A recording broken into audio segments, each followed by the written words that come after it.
Bismillahirrahmanirrahim. Assalamu alaikum dear viewers. I hope you all are doing very well.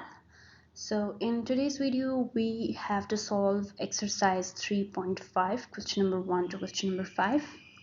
You might have watched my previous videos in which I have solved 3.6. Now I am solving 3.5.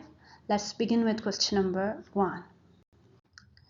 In a school, each boy contributed 325 paisa for a picnic. If there were 325 boys in the school, find the total collection.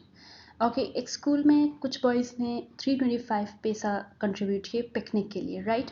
अगर let's suppose 325 boys थे school में, तो हमने total collection बताना है कि कितनी collection उन्होंने की है. ये बिल्कुल बेसिक सा सवाल है. जैसे अगर लेट्स सपोज हम मिसाल ले एक पेन की, अगर एक पेन की प्राइस 20 है तो 5 पेन्स की क्या प्राइस होगी? 5 मल्टीप्लाई बाई 20. या अगर लेट्स सपोज एक बच्चे ने 10 रुपीज़ कंट्रीब्यूट किए क्लास के अंदर और बाकी सब ने भी सेम अमाउंट कंट्रीब्यूट किए, और क्लास में अगर लेट्स सपोज 30 बच्चे हैं तो 30 मल्टीप्लाई बाई 10 कर लेंगे. यानी सिंपल वर्ड्स में ये है कि इस सवाल में बेसिक मल्टीप्लिकेशन हो रहा है कि एक स्कूल के अंदर 325 बॉयज़ ने 325 पैसाज दिए पिकनिक के लिए. तो हमने टोटल कलेक्शन बताना है इसके लिए. सबसे पहले थोड़ा सा हम डेटा इसके लिए लिखते हैं. डेटा इसका ये होगा कि कंट्रीब्यूशन कितनी है? 325 पैसा, राइट? और टोटल बॉयज़ कितने हैं? टोटल बॉयज़ हैं 325. हमें बताना है टोटल कलेक्शन. टोटल कलेक्शन फिर हम कैसे फाइंड करेंगे? सिंपली हम 325 को 325 से मल्टीप्लाई करेंगे, या आप इसको ऐसे भी लिख सकते हो 325 का स्क्वायर ले लेंगे, राइट? अब जब हम 325 का स्क्वायर लेंगे तो ये क्या आएगा? ये आएगा 105625. 105625. यानी कि टोटल कलेक्शन जो उन्होंने की है वो ये अमाउंट है, और ये किस में है? ये पैसाज में है, ठीक है?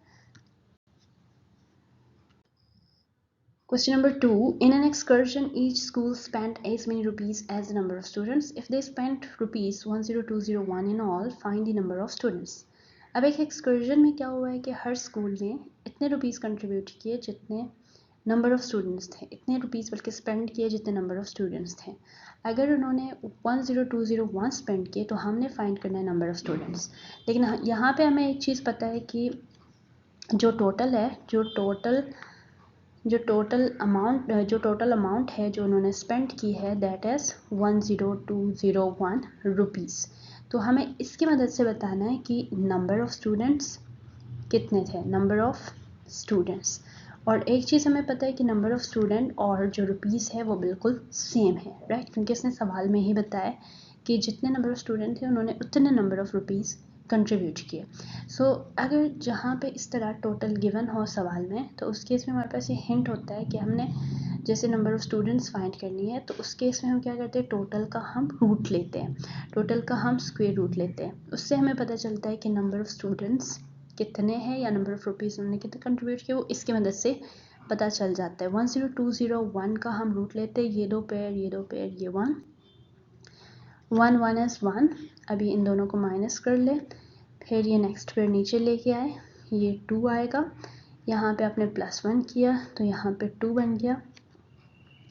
अब ये 2 ये बिल्कुल सेम आ गए, तो मैं क्या करूँगी? नेक्स्ट पेयर को भी नीचे लेके आऊँगी 0 1. अब मैं यहाँ पे क्या ले लूँ?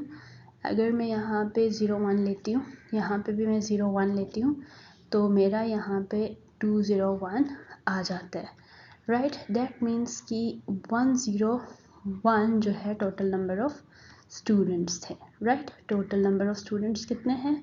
101, और उन्होंने सेम 101 रुपीज़ कंट्रीब्यूट किए, right? Question number 3. For a charity show, each student contributed as many paisa as there were number of students in the school. अब एक चैरिटी शो के लिए क्या हुआ है कि हर स्टूडेंट ने इतने नंबर ऑफ़ पैसा कंट्रीब्यूट किए जितने नंबर ऑफ़ स्टूडेंट्स थे उस स्कूल में. अगर टोटल कलेक्शन उनकी ये थी, ये अमाउंट, तो हमने क्या करना है? नंबर ऑफ़ स्टूडेंट्स फाइंड करने. बिल्कुल पीछे जो सवाल आपने किया सेम उसी के जैसा है. और हमने एक और चीज़ यहाँ पे फाइंड करनी है, अमाउंट कंट्रीब्यूटेड बाय ईच। अब जैसे मैंने आपको पहले बताया है कि नंबर ऑफ़ स्टूडेंट्स और अमाउंट पेड बाय ईच, इस केस में भी सेम होगा क्योंकि जितने नंबर ऑफ़ स्टूडेंट्स हैं उन्होंने सेम नंबर ऑफ़ पैसा कंट्रीब्यूट किया। यहाँ पे एक और करने वाली चीज़, एक कन्फ्यूजन ये है कि यहाँ पे पैसा का यूनिट गिवन है और यहाँ पे रुपीज़ का यूनिट है। अब एक और चीज़ यहाँ पे ये कि इन्होंने जो जमा किए थे, कंट्रीब्यूट किए थे, वो पैसा में था, तो इसीलिए हम जो ये रुपीज़ का जो यहाँ पे ये जो यूनिट है इसको हम पहले पैसाज में कन्वर्ट करेंगे। यानी ये जो 2611.21 है इसको पहले हम पैसाज में या पैसा में कन्वर्ट करेंगे। तो ये अगर आप पैसा में कन्वर्ट करते हो तो 2611.21 मल्टीप्लाई बाय 100 होगा, क्योंकि 100 पैसा से आपके बनते हैं 1 रुपीज़, राइट। तो हमने 100 से इसको मल्टीप्लाई किया तो ये हमारे पास आया 261121। अब जैसे मैंने आपको पीछे वाले सवाल में सिखाया क्वेश्चन नंबर 2 में, आप इसका रूट फाइंड करेंगे क्योंकि एक टोटल अमाउंट गिवन है 261121, ये दो पेयर, ये दो पेयर, ये दो पेयर। अब ये किसके करीब है, 5 के करीब है। 5 इज़ 25, 26 से 25 माइनस कर ले 1 और यहाँ पे 1 आएगा। यहाँ पे आपने +5 किया तो ये बन गया 10। अगर मैं यहाँ पे 1 लेती हूँ तो ये सही आता है, अगर मैं 2 लेती हूँ तो ये जो नंबर है काफ़ी बड़ा आता है, तो इससे मैं यहाँ पे 1 लूँगी। 101 मल्टीप्लाई बाय 1 इज़ 101। अब यहाँ पे आएगा 10 और ये 21 मैं नीचे लेके आऊँगी, राइट। और यहाँ पे मैं +1 कर लूँगी, 102 बनेगा। अब मुझे यहाँ पे लास्ट में 1 चाहिए, तो अगर मैं यहाँ पे 1 लेती हूँ, देखिए 1021 को 1 से मल्टीप्लाई कर लोगे तो 1021 आएगा, तो रिमाइंडर 0 आ गया। दैट मीन्स कि नंबर ऑफ़ स्टूडेंट्स कितने हैं, number of students is equal to 511, right. ये नंबर ऑफ़ स्टूडेंट्स हो गए और उन्होंने सेम नंबर ऑफ़ रुपीज़। अगर मैं ये बताऊँ तो नंबर ऑफ़ जो अमाउंट कलेक्टेड बाय देम होगा वो भी सेम होगा, या आप बल्कि यूँ कर ले कि ये जो टोटल अमाउंट है इस टोटल अमाउंट को आप 261121 को डिवाइड कर ले 511 से। तो अब जब 261121 को आप डिवाइड करेंगे 511 से तो आपके पास आएगा 511, और इससे आपको अश्योरिटी मिलेगी कि सेम नंबर ऑफ़ जो अमाउंट है उन्होंने जमा किए।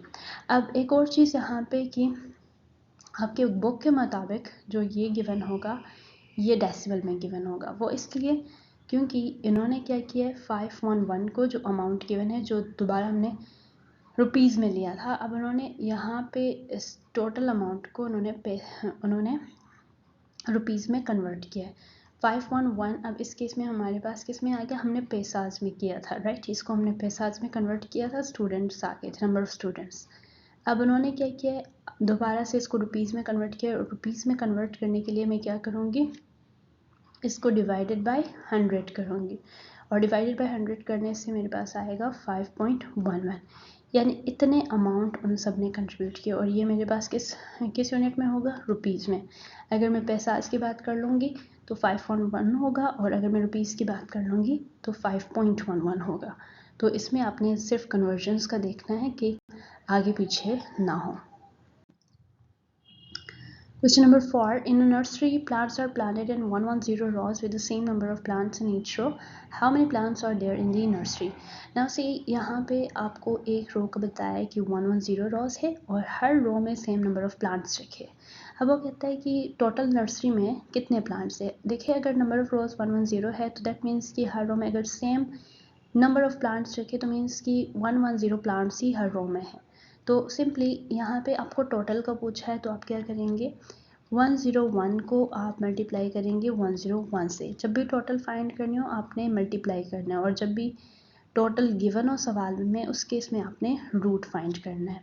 जब 101 का आप स्क्वायर लेंगे या दो दफ़ा मल्टीप्लाई कर लेंगे तो ये 10201 आएगा, यानी ये आपके जो है टोटल प्लांट्स हैं इन दी nursery, right. Question number 5. A farmer planted 10404 trees in his farm such that there were as many trees in each row as the number of rows.